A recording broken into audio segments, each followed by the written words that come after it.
Hey, what's up? This is Brandon Simmons for BrandonSimmons.biz. This is my weekly video blog called Bullheaded, a review of the Houston Texans news as well as a preview of the upcoming game matchups. So this week the Texans will go on the road for their road finale and face the San Francisco 49ers. Niners are already in the midst of a crucial playoff hunt, trying to hold on to their last little playoff spot.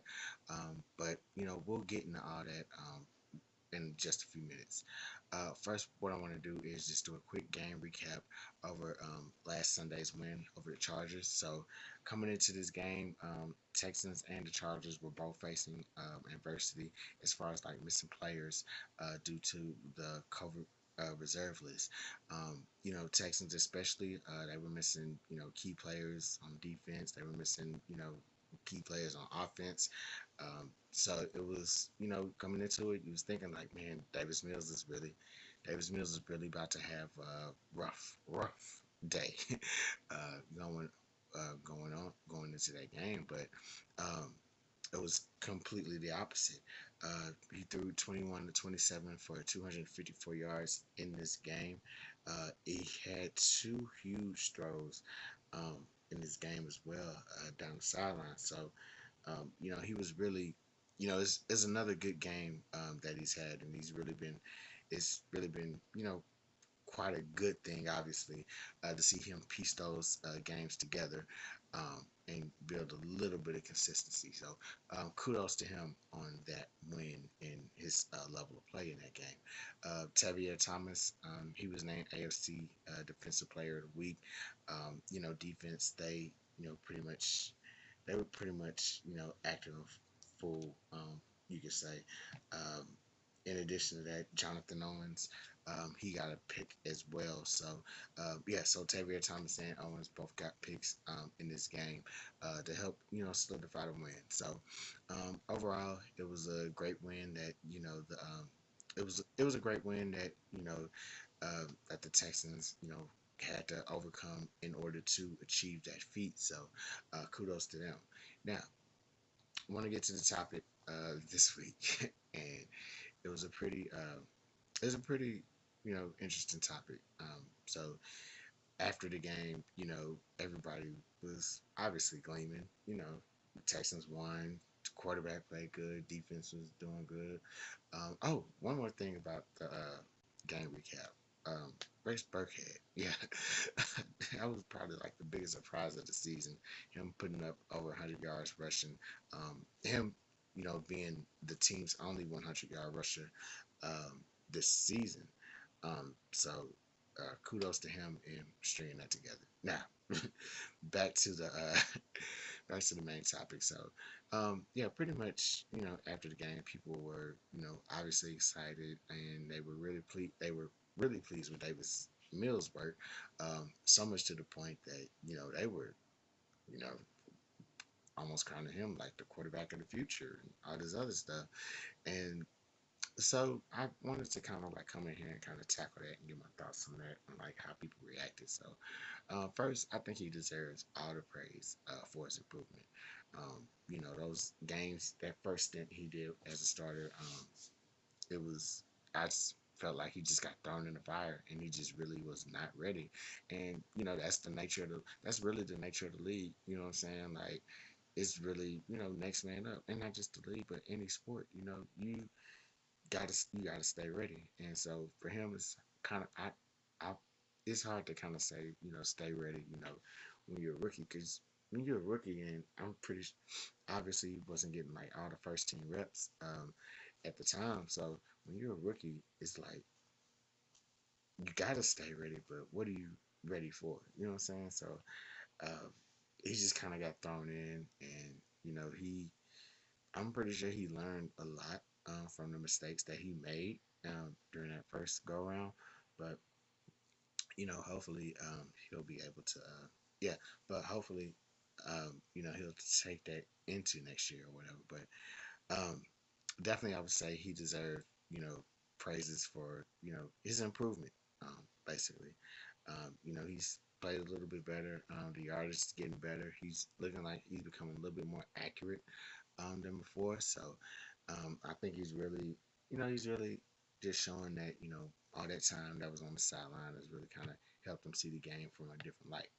Now, as far as people, you know, pushing their praises and all that, and then him for being like a starter for next year or a starter, next couple years and everything.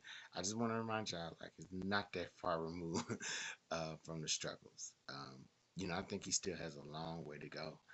Uh, if we want him to be if the team wants him to be the quarterback that they think he can be. Somebody had tweeted that, and I forgot to look at the bookmark because I think I did bookmark it on Twitter, but somebody had tweeted that, um, or just to paraphrase what they said, they were kind of saying like, we're so used to seeing, Deshaun Watson and what he did before that, it might be hard to kind of judge Davis Mills. Um, I don't know if that's all the way true. And even if we did, like, I don't know if that's necessarily a bad thing. But I get what they're saying. It's like, we got to give him a chance. We really can't compare him, to Watson and everything, And to be honest, that's kind of fair. They don't really have the same skill set as far as like, at least with the mobility. Um, you know, they both seem to have some arm. I mean, obviously, Davis Mills, he does he does have some great arm talent. So far. Um, but yeah, I think I think what it I don't think people are really judging him just on like you know we had Deshaun Watson, so now you gotta perform like Watson did. I think it's just more so that what I'm saying, they're just judging him off what he's put out there. You know what I'm saying? And so it's not it's not really a thing where it's like, oh, we so used to Watson and I just bring this in. It's like you can there's some things that you can do better, and there's some mistakes that you can make or that you cannot make. There's some throws you can make, things like that. um I don't think it has anything to do with Watson on people that have, judged him. It's been a fair judgment. He's been a part. Davis Mills has led this offense into some, abysmal, lopsided games. But, you know, as a rookie, it's going to happen. But still, nobody's safe from uh, nobody's safe from criticism in that manner. So, does this solidify him for the starting role next year? I would say it does only by default, and I'm really not sure what the Texans are going to do as far as like the quarterback situation. They might, hey, they might dip down into the draft and get a quarterback that's coming out this year. They might go after a free agent. I'm not sure how Ryan Fitzpatrick's contract is, but I know ever since he left the Texans, he has been balling out. Like, it's Ryan Fitzmagic now. You know what I'm saying? So, um, just things like that. You bring not just him, but you bring in some veteran guy that'll kind of like take you over the top or whatever. Um, kind of like what kind of like what the Rams did with OBJ. I think they the game winner. Nice. But yeah, kind of like not OBJ. I'm sorry. Long week, yeah. Kind of what the Rams did with Matthew Stafford. Now, I doubt there's a Matthew Stafford type of quarterback that's available in the that's available in free agency, unless they just be like buy me out, trade me or whatever. So with that being said, I don't know if Davis Mills is solidified for the starting role next year. Could he be in line for it? Absolutely. I'm not sure what the team wants to do with Tyrod Taylor. Um, if they want to keep him, move him or whatever. Um, it's going to be I think that's going to be a big decision as far as like determining what are we going to do, where Davis Mills is going to end up as far as like within the lineup. But if anything, I feel like um, with Davis Mills coming into the offseason, getting, you know, a full like off-season program or whatever, working with these coaches a little bit more closely, um, I think he definitely, I think that starting spot would be his, be, I think that starting quarterback spot would be his to lose.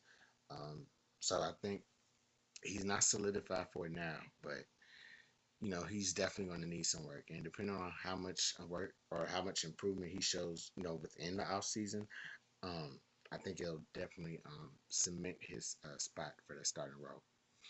So, that being said, I only got a couple things I want to go over as far as like the yeah, as far as like what I want to see in the game this Sunday. So, yeah, it's against the Niners. Um, you know, I would say yeah, against the Niners, I would say. Excuse me. Yeah, so it's against the Niners. They're fighting for a playoff spot. Uh, as we all know, the Texans, we all know their position there. Just, kind of there, waiting for this. They're just kind of there, kind of playing the season now, playing spoiler alert. Spoiler alert, spoiler roll. It's been a long week.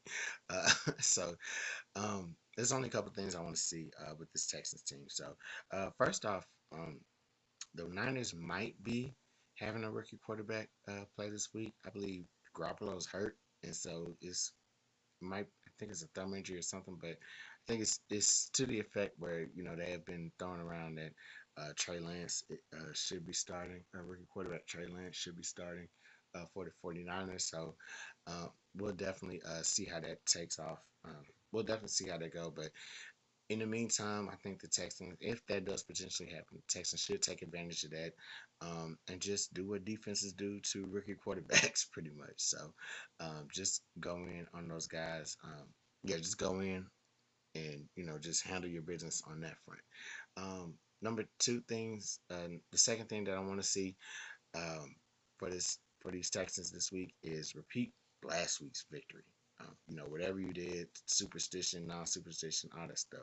Repeat that victory. Bring that same effort. Bring that same energy uh, to this game because the Niners, I'm telling you, they're trying to get to these playoffs and it's going to be tough, big time, especially in the spot they're in. So, yeah, just Texans, just saying, just bring the pain to them. So, Texans, they do those two things, take advantage of potentially having a rookie quarterback start in this game, and also repeat last week's efforts in order to beat the Niners. You know what I'm saying?